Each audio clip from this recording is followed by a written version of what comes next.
think that word would be raw, because the city is very unadulterated.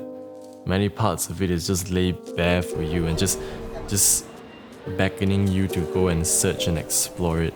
I think KL is a city that many people struggle to find a lot of love for because of the traffic jams, because of the heat, because of the perceived danger. But I think if you look harder, it's a city that you will love a lot.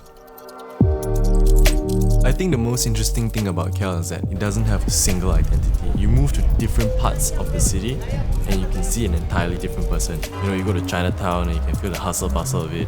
You go to KLCC and you see a lot of nice fancy Thais, you know, drinking their cha times.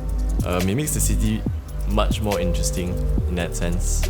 If you can go to a different part of the city every single day and you still be surprised. And if you could look it at the way in a more wholesome, bigger picture sort of way, maybe that is KL's identity. Just variety and, you know, the ability to keep on surprising you. I think cities are basically a symbol of the people of that place, and as a proud Malaysian, I think, you know, what's then not to love about Kuala Lumpur? I think what's the alternative?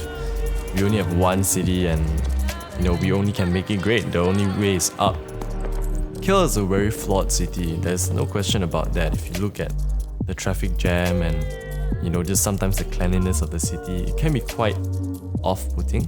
And if you compare it to, you know, world-class cities like Melbourne, you know, something that is always in travel magazines, you know, best city in the world and stuff like that, it's easy to feel, you know, a bit beaten down with what we have. But at the end of the day, KL is what we have, what we only have.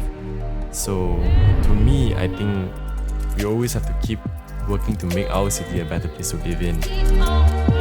I think KL is a city in transition, and if you're in the middle of it all, it's really interesting to observe the changes that are just happening on a day-to-day basis. You know, the city is trying to find its identity. If you look down south in Singapore, you know, we can't do that whole glitzy, polished, controlled thing. And if you look north, then, you know, KL is just not like Bangkok, how the hustle and, you know, and bustle of it all. So, you know, KL is a city in transition. We have like so many new projects coming up. If you look from a government perspective, it will be MRT. If you look at the arts perspective, you know, we have a beckoning art scene from KLPAC, DPAC. The potential of KL is so interesting to see because, you know, give it a few more years and people will grow so much love and passion for this city. Yeah.